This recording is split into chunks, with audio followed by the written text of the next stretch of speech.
My 10-year-old grandson whispered tremulously, "Dad plans to take your house away as soon as you fly to Hawaii." The betrayal by my son-in-law, who had been living off me for years, hit me like a hammer blow. I immediately canceled my vacation and began my hunt. A week later, the unthinkable happened. Revenge that turned everything upside down. Before we continue, please subscribe to the channel and write in the comments what time it is where you are now. Wesley raised his wine glass, grinning like he'd already won something. To family and to Orval's Hawaiian adventure. 2 weeks of beaches and relaxation. You've earned it after all those years on the bench. I lifted my glass, watching him over the rim. That smile didn't reach his eyes. "And don't worry about the house," Wesley continued, leaning back in his chair, my chair at my table, with a familiarity that suddenly felt invasive. "We'll keep everything running smoothly." "I appreciate that, Wesley," I said, setting down my glass. Across from me, Celeste laughed too loudly at something her husband hadn't quite finished saying. My daughter twisted her napkin into a rope, her gaze fixed somewhere near the salt shaker.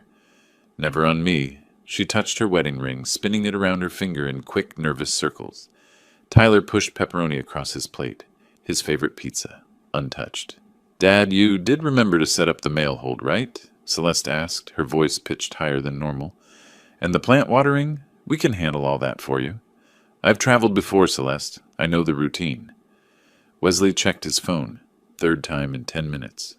He ran his hand along the back of his chair, almost proprietary, then glanced at his watch. Celeste reached for her water glass. Missed, had to steady it with both hands. Something was wrong. 30 years on the bench teaches you to watch without appearing to watch. Read the room. Spot the lie before it's spoken. And right now, my dining room felt like a courtroom, where I didn't know the charges yet. Tyler blinked rapidly, fighting tears. "Tyler, you've barely eaten," I said, keeping my voice gentle. "That's your favorite, pepperoni and mushroom. What's bothering you, buddy?" The boy's lips parted. Wesley's head snapped up from his phone. "Actually," Celeste said, standing abruptly. "Wesley, could you help me grab dessert from the kitchen?" Wesley hesitated, watching his son. Then he followed my daughter out. Their voices carried through the doorway. Low. Urgent. I caught fragments. "Timing? Documents ready? Tomorrow morning." Tyler's small hand gripped mine under the table. "Grandpa." His voice barely made it across the space between us. I didn't mean to listen, but he glanced toward the kitchen, tears spilling over. "Dad told Mom that when you fly out, they're taking your house. He said you're too old and won't be able to do anything about it." The words landed like a gavel strike. Final. Damning. I felt my blood turn cold, that familiar sensation from decades of hearing verdicts. But this time, I was on the wrong side. This time, I was the victim. "Tyler," I squeezed his hand, "everything will be okay." Footsteps approached. I released Tyler's hand, picked up my fork, cut into the pizza I could no longer taste. My face remained neutral, calm, exactly how it had looked through 1,000 trials. "Everything okay out here?" Wesley asked, eyes narrowing at his son. "Tyler, you feeling all right, sport?" "He's fine, just tired. School starts soon, doesn't it?" Celeste hustled Tyler toward the stairs moments later, her hand firm on his shoulder. The boy looked back at me once, his expression caught between fear and hope. Wesley headed for the guest room, his office now. I followed at a distance, watched him grab his briefcase. He held it close, protective, a lawyer guarding evidence. At the front door, Wesley turned back. "Enjoy paradise, Orval. When you get back, who knows? Maybe we'll have some surprises for you." I met his gaze. "I'm sure you will, Wesley. I'm sure you will." The door closed. Their footsteps retreated upstairs to the master suite that had been mine and Eleanor's for 30 years before she passed. Now it belonged to them. Everything belonged to them, apparently. I stood alone in the dining room. 4 place settings, 3 empty wine glasses, Tyler's uneaten pizza.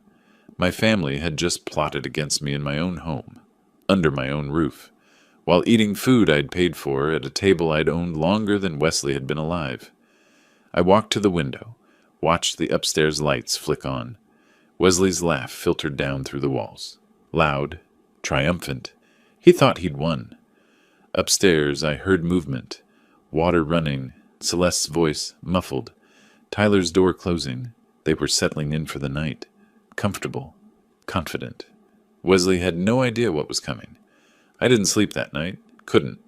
Instead, I sat in my study. Tyler's words echoing, "They're taking your house. You're too old to do anything about it." Wesley was wrong, about the second part, anyway. At 6 in the morning, I called the airline. The representative sounded cheerful, apologetic about the cancellation fee. $1,200 gone. I didn't care. Money meant nothing if I had no home to return to. "Personal emergency," I told her. "I won't be traveling." By 8 o'clock, I was in the kitchen scrambling eggs when Celeste appeared. She startled at finding me there. "Dad, I thought you'd have left for the airport by now." "Flight's not until noon." I kept my voice easy, unremarkable. "Wanted one more homemade breakfast." She poured coffee with shaking hands. That's nice." Wesley emerged 15 minutes later, already dressed for work. His expression flickered when he saw me. Surprise, then something harder to read. Calculation, maybe. "Running late this morning?" he asked. "Plenty of time. Want some eggs?" "No, I'm good. Big day at the office." He kissed Celeste's cheek, grabbed his travel mug. "Have a great trip, Orval. Don't worry about anything here." "I won't." Celeste drove Tyler to summer camp at 9. I stood at the window, watched their car disappear down the street. Wesley left 30 minutes later in his BMW, the one I'd co-signed for. I waited another 10 minutes, listened to the house settle into silence. Then I walked to Wesley's office. The briefcase sat on his desk, unlocked, arrogant. He felt that safe. Inside, I found a folder labeled Property Transfer. My hands steadied as I opened it. Years of reviewing evidence, of maintaining composure in chambers took over. I became the judge again, analytical, detached. The first document was a power of attorney, my signature at the bottom, except I'd never signed it. The forgery was good, excellent even. Same slant, same pressure points, but the date was wrong. I'd been in Miami that week, presiding over a maritime case. I had hotel receipts, court records, witnesses. The second document was a sales agreement. My house, my home, listed for $670,000. I'd had it appraised last year at $800,000. Wesley was dumping it fast, probably to some investment company that wouldn't ask questions. The buyer was listed, Cornerstone Property Solutions, LLC. Closing date, 3 days from now. 3 days. He'd planned to have it finished before I returned from Hawaii. I photographed every page with my phone. The forged POA, the sales agreement, the escrow instructions, Wesley's handwriting in the margins, calculating his cut, notes about wire transfers and offshore accounts. In 30 years of presiding over fraud cases, I'd seen every scheme imaginable, and this one, my own son-in-law forging documents to steal my home, ranked among the most brazen. I returned everything exactly as I'd found it, closed the briefcase, left the office. Back in my study, I examined the photos. The evidence was clear, prosecutable. I could call the police right now, have Wesley arrested by noon, but that wasn't enough. An arrest meant lawyers, trials, delays. It meant Celeste posting bail, Wesley manipulating her, months of legal maneuvering, and at the end, maybe a conviction, maybe not. Juries were unpredictable. I'd seen guilty men walk free on technicalities. No, this required something different, something complete. Wesley wanted to strip me of everything. Fine, I'd return the favor. I picked up my phone, searched for notary services in St. Petersburg, found one with good reviews. Volkov Notary Services. Professional. Independent. Available today. My hand hovered over the call button. Once I made this move, there was no going back. This wasn't about law anymore. This was about justice, the kind that doesn't come from courtrooms. I pressed dial. Volkov Notary Services. "My name is Orval Wallace," I said. "I need to make a statement under oath. Today, before someone tries to forge my signature again." Wesley's fork froze midair when I walked into the kitchen. "Orval," his voice pitched higher than normal. "I thought you'd be over the Pacific by now. What happened?" I poured coffee with steady hands, took my usual seat at the breakfast table. "Didn't feel right yesterday. Decided to postpone a couple weeks." The color drained from his face. He set down the fork, forced a smile that looked more like a grimace. "Are you okay? Should you see a doctor?" "I'm fine. Just needed more time to prepare. Celeste appeared in the doorway, dish towel twisted in her hands. She glanced between us, reading the tension. "But you've been planning this for months." Wesley leaned forward, aggressive now. "The reservation, the hotel." "I've made my decision, Wesley." He tried 3 more times over breakfast. Different angles. First concern about my health. Then guilt about wasting money. Finally, practical arguments about perfect weather windows and hotel policies. "It seems like a waste," is all I'm saying. "You've been looking forward to this. Celeste and I can handle everything here." I looked at him over the rim of my coffee mug. "I'm sure you had plans for my absence?" "Just house sitting." Too quick. Too defensive. "Making sure everything runs smoothly." How thoughtful. I'd watched enough witnesses squirm on the stand to recognize panic. Wesley was drowning, and he knew it. That forged power of attorney in his office? Dated yesterday. The day I was supposed to be leaving. Now worthless. His entire timeline had collapsed. At 10 o'clock, I drove downtown to a small office on Central Avenue. Professional brass nameplate. Richard Volkoff, Notary Public. The man who greeted me was maybe 50, precise in his movements, reading glasses perched on his nose. He listened while I explained what I needed. "This is unusual," he said, setting down his pen. "You're making a statement that you've never executed a power of attorney." "That's correct. I have reason to believe someone may attempt to use forged documents in my name." His expression shifted. Professional concern replaced routine politeness. "That's a serious allegation. Have you contacted the authorities?" "I'm building a case first. I need documentation that I never authorized any such documents." Volkoff nodded slowly. "I'll certify this with today's date and time. Keep multiple copies." I watched him type the statement, print it on official letterhead, apply his seal and embosser. The thump of the stamp was satisfying. First concrete protection in place. He handed me 3 copies. "If anyone tries to use a power of attorney in your name, this proves it's fraudulent." "That's exactly what I need." Linda Saunders's law office occupied the 3rd floor of a building overlooking the waterfront. Estate planning certificates lined the walls. She offered coffee, which I declined, and then got straight to business. "You mentioned on the phone you had questions about property rights." "My daughter and son-in-law live with me," I said. "They pay no rent, no formal lease. I'd like to know my options for removing them from my home." She pulled a legal pad closer, made notes. "Florida law is clear. It's your property. Adult children living there without a lease are considered tenants at will. And I can terminate that will 15 days written notice. If they refuse to leave, you file for eviction. Given no lease and no rent payments, the court will side with you." "How long does the eviction process take?" "In Pinellas County? If uncontested, 3 to 4 weeks total. If contested, maybe 6. I filed that information away. Weapons in the arsenal. "One more thing," I said. "What about protecting assets from fraud?" Saunders looked at me carefully. "Is someone attempting to defraud you?" "Possibly. I'm taking preventative measures. Document everything. If you have evidence of fraud, file a police report. The sooner the better." "Not yet," I said, "but soon." Back home, the house was empty. Wesley at work, or wherever he went when he claimed to be working. Celeste had taken Tyler to the community pool. I went directly to Wesley's office. The briefcase sat exactly where I'd left it. Inside, the forged documents remained in their folder. I photographed each page again, this time with my phone's timestamp feature activated. Date, time, location metadata, evidence with a digital signature. I uploaded copies to 3 different cloud storage services, created a password-protected folder on my computer, printed physical copies, and sealed them in an envelope. In my 30 years on the bench, I'd seen cases won and lost on documentation, chain of custody, provable timelines. I was building something airtight. That night, after the house settled into silence, I returned to Wesley's office one final time. The voice-activated recorder fit in my palm. Small, digital, 16-hour battery life.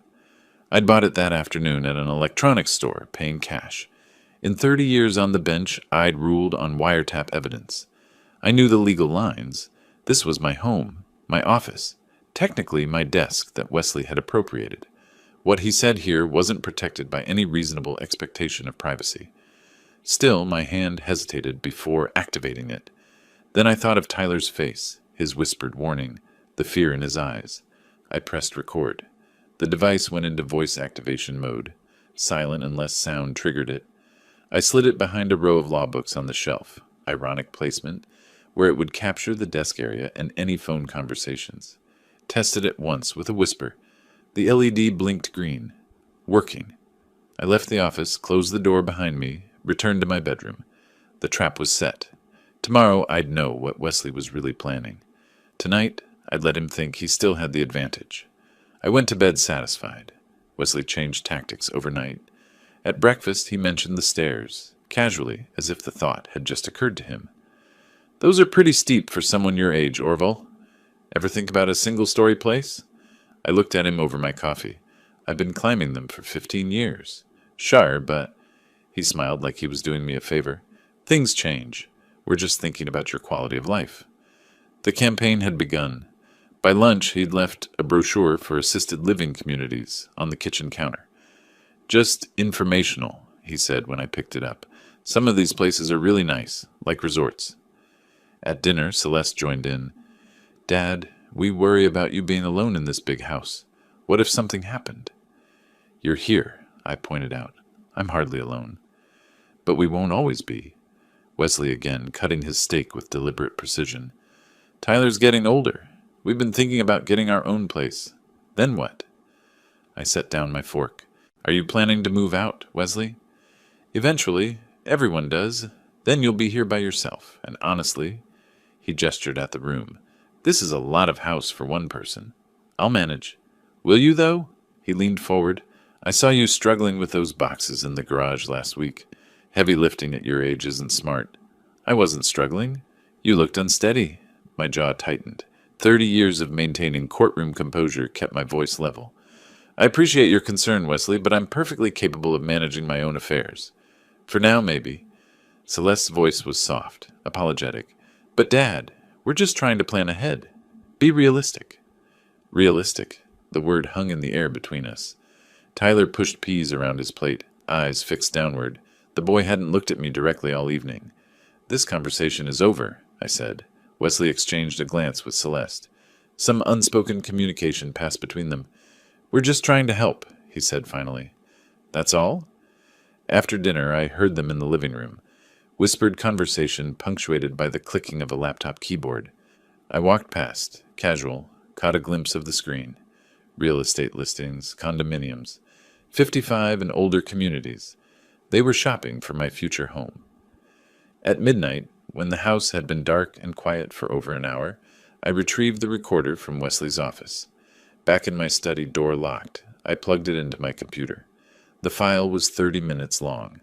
Recorded around 7 p.m., while we'd been having dinner. Wesley's voice came through clearly. "Collapsed. The POA's dated wrong. He postponed the whole trip." Silence while the other person spoke. Then Wesley again. "I know, Mark, I know. But we're out of time here. The second mortgage payment is due in 10 days. $85,000. My breath caught. Second mortgage? On my house? "What choice do I have?" Wesley's voice rose, frustrated. "We either move forward, or I lose everything. The business. The car. All of it." More silence. "Plan B. Yeah. Get him declared incompetent. If we can demonstrate he's not capable of managing his affairs, we can petition for guardianship." Ice ran down my spine. "It's not that hard. Missed medications, confusion, memory problems. We document everything, build a case. 3 months, maybe 4. Then we have legal authority to sell." I gripped the edge of my desk. "A nursing home, probably. Someplace nice. He'd be taken care of. We'd have power of attorney that's actually legal this time. Sell the house, pay off the debts. Everyone wins." Everyone wins. Everyone except me. Erased from my own life, institutionalized, stripped of autonomy, while Wesley sold my home and pocketed the proceeds. "I'm not backing down from this, Mark. We're too far in. Just trust me. I'll make it work." The call ended. The recording continued for another minute. Shuffling papers, a chair scraping, then silence. I sat in my study until 2 a.m., listening to that recording 3 more times. Each word carved itself into my memory. Get him declared incompetent. Nursing home. Build a case. Wesley wasn't just after my house. He wanted to erase me completely. For 3 years, I'd provided my daughter and her husband with free housing, asking nothing in return except basic respect, and in exchange they'd plotted to institutionalize me and steal everything I'd worked for. The debt surprised me. $85,000 on a second mortgage. I'd never signed authorization for that either. Another forgery. Another crime. But the incompetency plan, that was worse than theft. That was personal degradation, public humiliation, the kind of revenge I'd seen destroy people in court. Not me. Not ever. I saved the recording to my phone, my computer. 3 cloud services. Made it permanent. Indestructible. Morning couldn't come fast enough. I had calls to make. The first one would be to Linda Saunders, the property attorney. Time to serve notice. Morning light found me at my desk, the recordings still on my phone, Wesley's voice still in my head. Get him declared incompetent. Nursing home. I'd planned to serve eviction notice today. 15 days, then they'd be gone. But that recording changed things. Wesley wasn't just stealing, he was desperate. $85,000 in debt. A second mortgage I'd never authorized, another forgery I'd need to investigate, and desperation made people sloppy, made them reach for bigger scores, involve more people, create more evidence. I could evict him now, or I could use his greed against him. The choice was obvious. At 9:30, I placed my bank statement on the coffee table in the living room. Navy blue logo, account summary clearly visible, checking account balance $450,000. I arranged it carefully, isolated it from other papers, made sure anyone entering would see it immediately. Then I walked to the kitchen for coffee. 2 minutes later, Wesley appeared. I watched from the doorway, staying out of sight. He stopped when he saw the document, leaned closer, his eyes widened. He glanced toward the kitchen, pulled out his phone, snapped a picture, stepped back quickly. I counted to 5, then walked in carrying my mug. Morning, Wesley. He jumped slightly. Orval!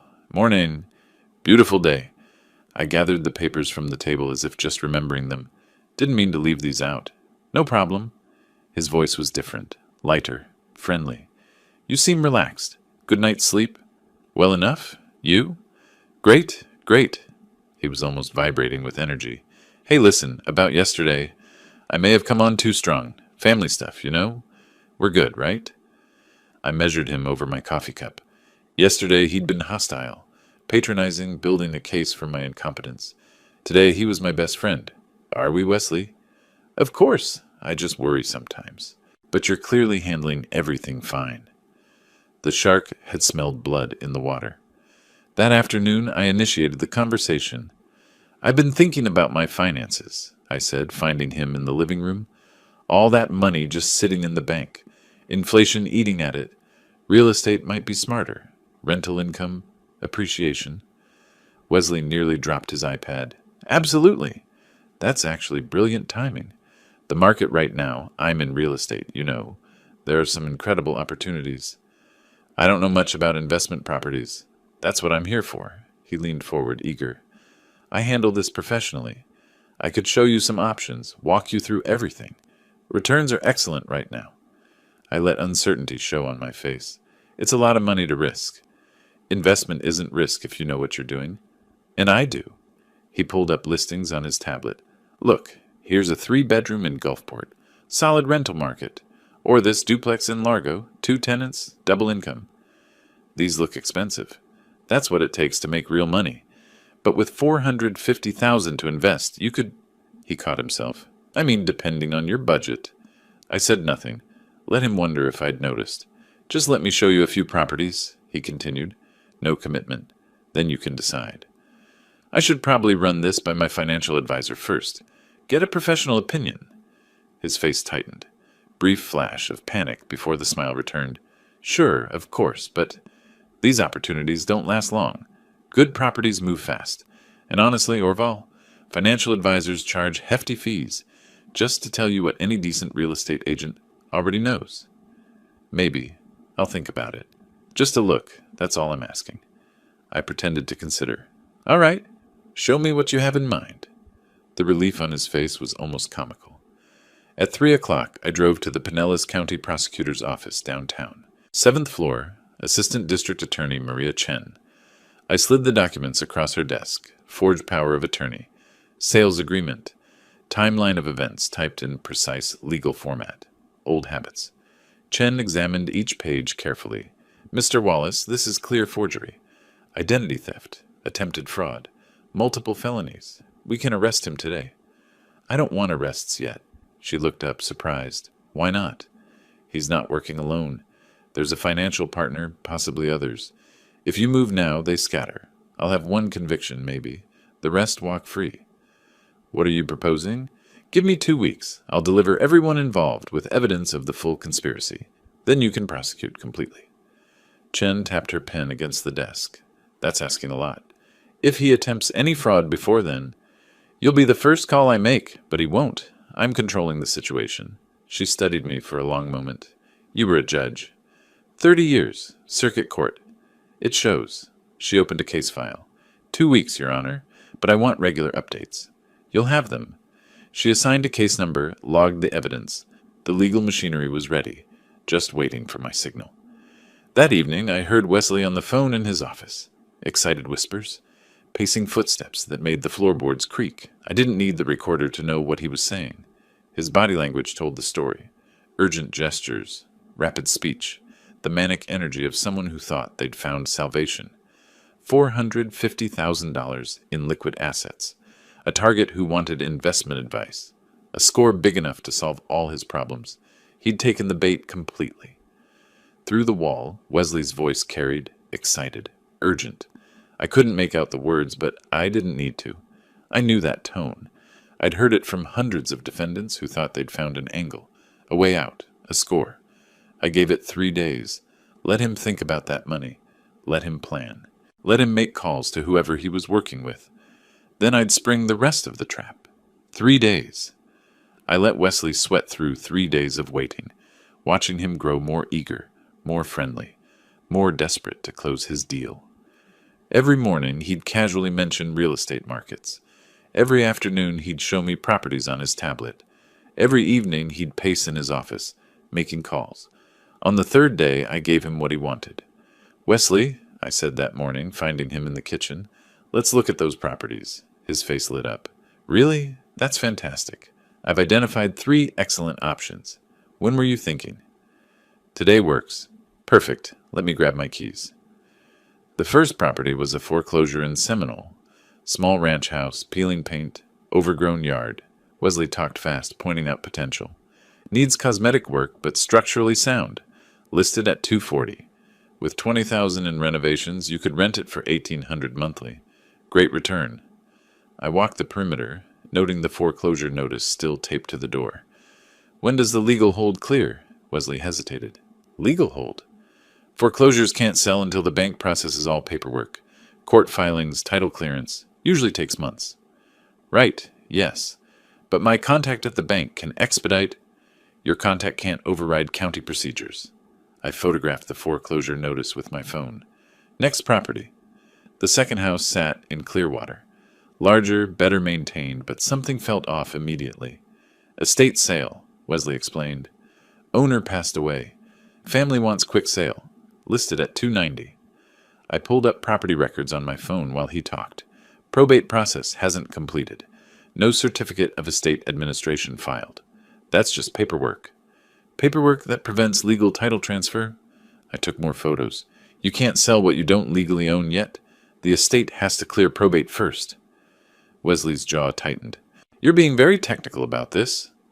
I'm being careful with $400,000? That's just smart. Of course. The third property is much cleaner. No complications. The third house was in St. Pete Beach.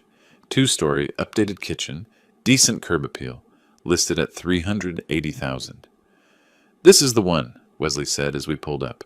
Market value, clean title, immediate availability, perfect investment property. I walked through slowly, noting details. Dated bathroom fixtures, water stains on the ceiling suggesting roof problems, carpet worn thin in high traffic areas. Who's the seller? Private owner, Mark Parker. He's relocating for work, needs quick sale. Mark, the name from the recording, Wesley's accomplice. I'd like to see comparable sales in the neighborhood. Wesley pulled them up on his tablet. Similar properties sold between 350 and 400 recently. I looked at the numbers. The comps were real, but carefully selected. Larger houses, better locations, recent renovations. This house was worth 280 at most, maybe 290 in a competitive bidding situation. Wesley and his partner were trying to pocket nearly 100,000 in markup from a man they thought was too old and too trusting to check. The price seems high, I said carefully. That's current market. Properties in this area are hot right now. I'd need my own appraisal. Absolutely, but the seller wants to move fast. If we wait too long, someone else will grab it. Classic pressure tactic. I'd seen it 1,000 times in fraud cases. I'm interested, I said, but I have conditions. Wesley brightened. Name them. Everything goes through my notary, Richard Volkoff, and my attorney, Linda Saunders. They review all documents before I sign anything. His smile froze. That's pretty unusual for a straightforward property purchase. It's $400,000, Wesley? I don't care if it's unusual. Attorneys and notaries add fees, delays. I don't care about that either. Those are my terms. Silence in the car. Wesley gripped the steering wheel, knuckles white. Mark, the seller, he's expecting a clean, quick transaction. Then Mark can accept my conditions or find another buyer. Wesley's phone buzzed. He glanced at it. Text message. Probably from Mark himself. Let me talk to him, Wesley said finally. Your notary, your attorney. I'll explain the situation. Good. I'll contact them tomorrow. Have them review everything before we proceed. He nodded slowly, jaw tight. Fine. I settled back in my seat, watching the overpriced house disappear in the side mirror. $380,000 for a property worth $280 at most. $25,000 in commission for Wesley, probably another $20,000 or $30,000 in kickback from his partner Mark. He'd agreed to put all of that under the scrutiny of my notary and my attorney, because he was desperate, because he was greedy, because he thought I was naive. The trap had teeth now. Time to let it close. The next morning, I met with Richard Volkoff first, then Linda Saunders. I provided all the documents, property listing, purchase agreement, comparable sales data. Volkoff examined the ownership records, his expression darkening. He looked up sharply. Mr. Wallace, there's a serious problem here. The property is owned by Sunset Properties, LLC.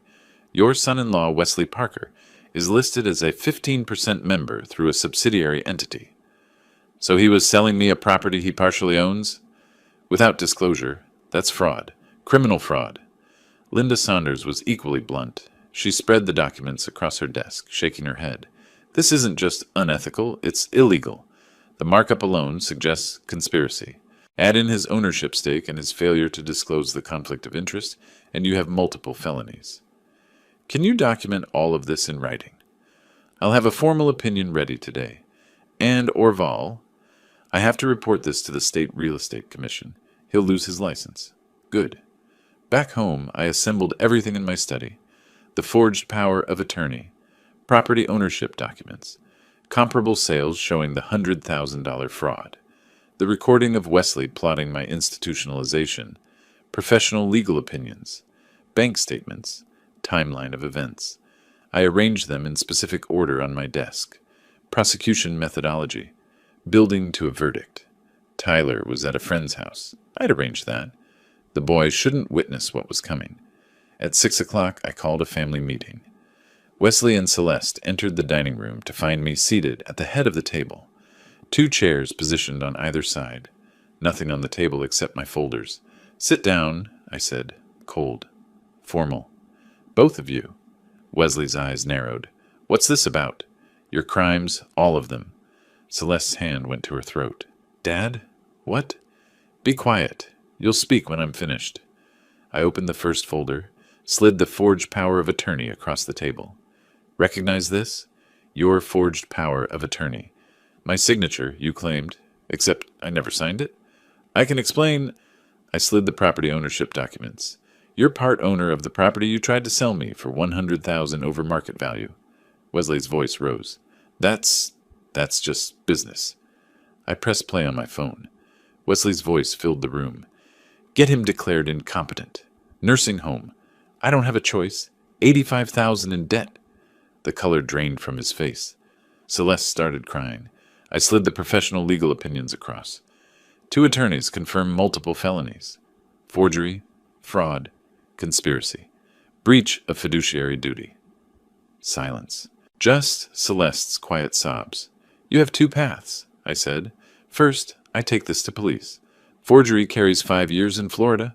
Real estate fraud adds more. You'll both be charged as conspirators. I let that sink in. Second path. You have 15 days to vacate my house. Completely. You sign a release of all claims to my property. I place the eviction notice on the table. Then the release form. Choose now. Wesley exploded, surged to his feet. The chair crashed backward. You can't do this. This is our home. We have rights. He leaned over the table, pointing, shouting, threatening legal battles, family exposure, counterclaims. I remained seated, hands folded, unmoved. Are you finished? Everything you just said is legally meaningless. Celeste reached across the table, fingers stretching toward me. Dad, please. We can fix this. Wesley made mistakes. Don't destroy our family. She invoked memories, teaching her to ride a bike, her mother's death, family holidays. My expression didn't change. You made your choice when you supported this scheme. You chose to betray me. But we're family. Family doesn't forge documents. Family doesn't plot institutionalization. Family doesn't steal. Her hand withdrew. Wesley sank back into his chair. I stood, gathering my documents in reverse order. Methodical. Controlled. 15 days. If you're not gone, I file eviction and criminal charges simultaneously. I paused at the doorway. The prosecutor already has copies of everything. I filed a complaint 4 days ago. They're ready to arrest you both. The only reason they haven't is because I asked them to wait. I walked to my study, locked the door, sat at my desk. Through the walls, I heard Wesley's rage. Celeste's sobbing. Something crashed. Let them rage. Let them break things. In 15 days, they'd be gone. Or so I thought. I'd underestimated Wesley's desperation once before, when I postponed Hawaii. I was about to make the same mistake again. The next morning, I'd learn exactly how far he was willing to go. The next morning was quiet. Too quiet. Wesley and Celeste sat at breakfast in perfect silence. No tears from her, no rage from him. Just cold, determined calm. I should have recognized it. In 30 years on the bench, I'd seen it before. The moment a defendant stops fighting the charges and starts fighting the system. The shift from denial to strategy. But I was tired from the confrontation, satisfied with my victory, and I missed it completely. The courier arrived that afternoon. Orval Wallace? The woman held a clipboard. Yes. Sign here, please. Legal documents, official seal. I opened the envelope in my study. Petition for emergency determination of incapacity. Filed by Wesley Parker and Celeste Wallace Parker, concerned family members. Requesting court order for psychiatric evaluation and guardianship proceedings. They were trying to have me declared incompetent. My hands shook. Not from fear, from rage. Wesley had listened to my ultimatum, gone home, and filed the exact attack he'd planned all along. The nursing home plan, the incompetency proceeding, everything from that recorded phone call. I called Linda Saunders immediately. They actually filed it, she said, reading through the petition I'd emailed. This is be bold, given the evidence you have against them. Can they win? No, but they can delay. Competency hearings take time. During that time, your eviction notice is complicated. Your criminal complaint gets questioned. They create doubt about everything. What do I do? Attend the psychiatric evaluation, answer honestly, demonstrate competence. Then we fight this in court. Wesley's smear campaign started that evening. I heard him talking to the neighbor over the fence, voice pitched to Carrie. Really worried about him? He's been acting strange, paranoid, accusatory. We think he might need help. 2 days later, another neighbor stopped me at the mailbox. Orville, I heard you've been having some difficulties. If you need anything, I'm fine. Wesley mentioned you'd been confused lately, forgetting things, making accusations that don't make sense. I smiled tightly. Wesley is facing criminal charges for fraud. Consider the source. But doubt had entered her eyes. For a week, I endured their harassment. Late-night music from their room. Staged conversations in the hallway about my supposed confusion. Celeste loudly asking Wesley, "Should we hide the car keys? What if he gets lost?" Every neighbor they encountered received the same story. Elderly man, declining mental state, family concerned for his safety. Tyler became a weapon. They coached him to act worried around me, to ask if I was feeling okay, to mention to his teacher that Grandpa was acting different. I documented everything, photographed staged incidents, recorded conversations, built my counter case. The psychiatric evaluation came on day 5. 2 hours with Dr. Patricia Morrison, cognitive tests, memory assessments, questions designed to reveal impairment. I passed everything. Perfect scores. She seemed almost disappointed. "Mr. Wallace, I see no evidence of diminished capacity. Your cognitive function is excellent for your age, or any age, frankly. Will you state that in your report?" "I will, but understand, the court will still hold a hearing. Your son-in-law's attorneys will present their case. This process takes time." Time I didn't have. Time Wesley was using to destroy my reputation, turn my community against me, and remain in my house. The hearing was scheduled for 2 weeks out, 2 weeks of living under siege in my own home. I barely slept. Every sound made me alert. Every conversation in the hall was potential evidence or potential attack. My face looked hollow in the mirror. Older, tired. Wesley noticed, smiled. "You should rest, Orval. You look exhausted, stressed, almost unstable." I walked away, documented the interaction, added it to the growing file. The night before the hearing, I sat in my study, surrounded by evidence. Medical reports showing perfect cognitive function. Documentation of Wesley's harassment, his debts, his crimes, the recording, the forged documents, professional opinions. Everything I needed to win. But winning would take time, and during that time, I'd live in this house with them, under attack. My reputation questioned. My sanity debated in public court. Wesley thought he was smart, thought he'd found the perfect strategy. He hadn't. Because tomorrow, in that courtroom, I had surprises he didn't know about, evidence he didn't expect. I'd been a judge for 30 years. I knew how to handle a courtroom, and I knew how to win. I dressed carefully that morning, dark suit, pressed shirt, polished shoes. Every detail mattered. Visual authority before I spoke a word. In my study, I reviewed the evidence one final time. 3 psychiatric evaluations, all perfect. Neighbor statements attesting to my competence. Documentation of Wesley's harassment. Timestamps, photos, noise complaints. I left the house at 7:30, avoiding Wesley and Celeste. Drove to Pinellas County Courthouse through light traffic. Linda Saunders met me at the entrance. "Ready?" "I've been ready for 30 years. The courtroom was formal. Polished wood. Florida state seal behind the bench. Judge Margaret Brennan presiding. We'd served together years ago, though in different courts. She'd be fair. Wesley sat with his attorney, Burton Hayes, an aggressive type who made his living on overconfident openings. Celeste was in the gallery, pale and nervous. Tyler wasn't there. Too young for this. Judge Brennan entered. We stood. "Be seated. Mr. Hayes, this is your petition. Proceed." Hayes launched into his case. Orval Wallace, elderly man, declining mental state, canceled Hawaii trip irrationally, made paranoid accusations against loving family, hostile, confused, potentially dangerous to himself. Wesley testified. Concerned son-in-law, just wanted to help. Orval had been erratic, aggressive, making wild claims about forged documents. Hayes showed photos of the house, ones Wesley had staged to suggest neglect. Judge Brennan listened, but her expression was skeptical. "Mr. Hayes, you're asking this court to declare Orval Wallace, a former district court judge with 30 years of distinguished service, mentally incompetent?" "With respect, Your Honor, mental decline can affect anyone. Age doesn't discriminate.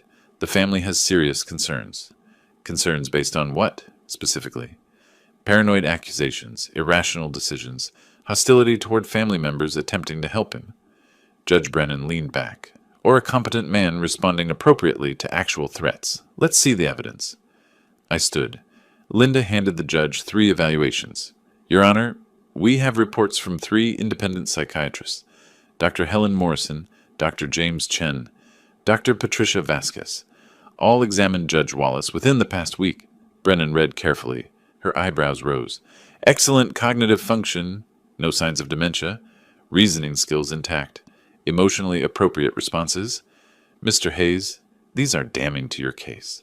Those doctors only saw him briefly. His family lives with him. Your Honor, I said, may I present evidence of what they actually see? I placed the forged power of attorney before the judge. The paranoid accusations Mr. Hayes mentioned, I accused my son-in-law of forging a power of attorney in my name. Here's why. Judge Brennan examined the document. This purports to be your signature. It purports to be. It isn't. I never signed that document. I have 3 handwriting experts who will testify it's forged. I added the real estate fraud evidence, the ownership records showing Wesley's hidden stake, the overpriced property, the comparable sales. Then I pressed play on my phone. Wesley's voice filled the courtroom. Get him declared incompetent. Nursing home. I've got $85,000 in debt. We either move forward or I lose everything. Judge Brennan's face hardened. Your Honor, Hayes tried to interrupt. This is outside the scope. This is exactly within scope. Brennan cut him off. This explains why Judge Wallace made those paranoid accusations. They weren't paranoid. They were accurate. She looked toward the gallery. Is there a prosecutor present? Assistant District Attorney Maria Chen stood. Yes, Your Honor. The state has an open investigation. We're prepared to file charges today. The courtroom atmosphere shifted. This wasn't a competency hearing anymore. This was a crime. Then I introduced the financial documents. That $450,000 Wesley mentioned, it included $180,000 my daughter Celeste inherited from her grandmother 3 years ago. I was holding it in trust for her safety. I slid the trust documents and bank transfers across to the judge. He withdrew that money without Celeste's knowledge or consent. He gambled it away on cryptocurrency debts. She never knew. Celeste in the gallery went white. What? Her voice cracked. Wesley, what is he talking about? Wesley wouldn't look at her. You spent my grandmother's money? She stood, chair scraping. My inheritance? Wesley. Celeste, I was going to tell you. I was fixing it. Bailiff, Judge Brennan said quietly. A court officer moved to Celeste's side as she started crying. Hysterical, disbelieving. They helped her from the courtroom. Her sobs echoed even after the door closed. Wesley sat frozen, staring at the table. Judge Brennan looked at me. Something in her expression. Respect, maybe. Sympathy. We'll take a 30-minute recess. When we return, I'll rule on this petition. And Mr. Morrison, from the prosecutor's office, prepare your filing. I gathered my documents and walked out. Behind me, Wesley didn't move. 30 minutes later, we reconvened. Celeste didn't return. Wesley sat alone. Even Hayes had moved his chair slightly away. Judge Brennan entered. We stood. Be seated. She looked tired. Having reviewed all evidence presented, I find no basis whatsoever for questioning Judge Wallace's competency. The medical evaluations are unequivocal. The petition is denied. Wesley didn't move. Furthermore, the evidence suggests this petition was filed in bad faith, as retaliation for Judge Wallace's discovery of criminal activity. Mr. Morrison, the state may proceed. The prosecutor stood. Wesley Parker, you're under arrest for forgery, fraud, and identity theft. 2 officers approached. Wesley stood mechanically, held out his wrists for the handcuffs. As they led him out, he looked at me once. I saw nothing in his eyes. No fight left.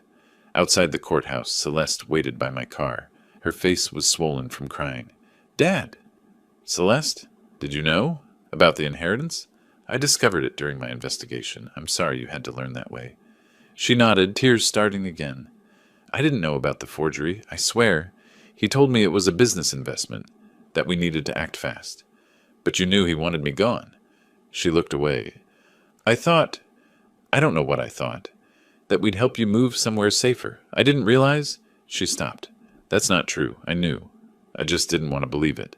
You made your choice. I did. She met my eyes. I chose wrong. I'm filing for divorce, and I'll testify against him if the prosecutor needs me to. That's a start. Can we fix this? I considered her. My daughter. My only child.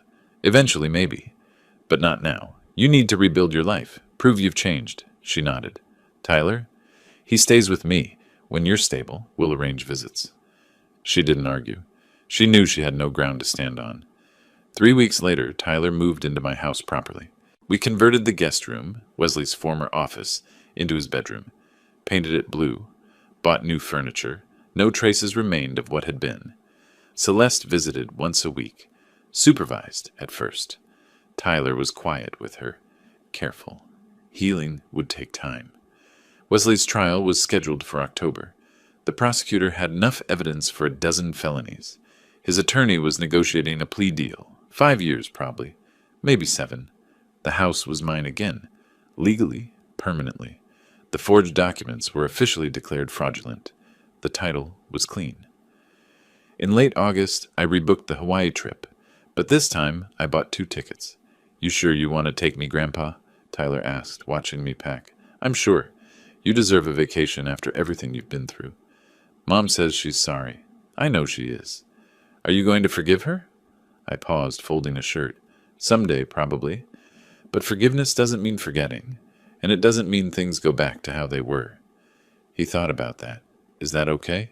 That things are different?" Different isn't always bad. Sometimes it's just honest. The night before we left, I sat on my terrace watching the sunset. Tyler was inside, double-checking his suitcase for the 3rd time. I'd won everything I'd fought for: my house, my autonomy, my grandson's safety. Justice served. But the cost was my daughter, at least for now. Family fractured, trust destroyed, years of relationship reduced to supervised visits and careful conversations. Victory in family matters never feels quite like winning. Still, Tyler appeared in the doorway, backpack already on his shoulders, though our flight wasn't until tomorrow. "Think they have good pizza in Hawaii?" he asked. "I'm sure they do." "Even better than pepperoni and mushroom?" "We'll find out together." He grinned. That smile, untainted by what his parents had done, by the courtroom revelations, by the arrests and tears. He was healing. He'd be okay. That made it worth it. The next morning, I loaded our suitcases into the car. Tyler buckled in, already reading the guidebook I'd bought him. As I backed out of the driveway, I glanced at the house. My house. Secure. Mine. Protected. I'd been a judge for 30 years. I'd seen justice served 1,000 times in courtrooms, watched verdicts delivered, sentences handed down. But this was the first time I'd had to seek justice for myself. And I'd learned something.